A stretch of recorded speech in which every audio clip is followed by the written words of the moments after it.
النهارده عصام الحضري صراحه نجم في هذا اللقاء حتى الان، والزمالك بيحاول انه يخترق وبيحاول انه يحط هدف الاولاني حتى الان. هنشوف ادي كوره اهي وادي كوره اهي وادي كوره اهي، ادي الزمالك يحط الهدف الاول. طبعا الضغط يولد اهو، ارجعوا يا هنشوف مين اللي جاب الهدف من الكوره ده. 50 اختراق بالمنظر ده، 50. هل هو اوباما؟ هل هو احمد جعفر؟ هنشوف الاختراق. هات لنا مخرج الكوره.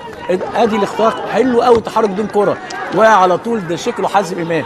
اتلعبت الكوره، ده عمر جابر وتحرك من الخلف للامام واخدها من حلوه قوي قوي. عمر جابر يحط الهدف الاول لنادي الزمالك بعد عناء ورجب نبيل وعصام الحضري عاملين شغل جامد قوي. بصوا كام كوره بتترفع وكم كوره بتتصد وكم كوره بتتعمل وكم كوره في الجول وكم كوره في الجول.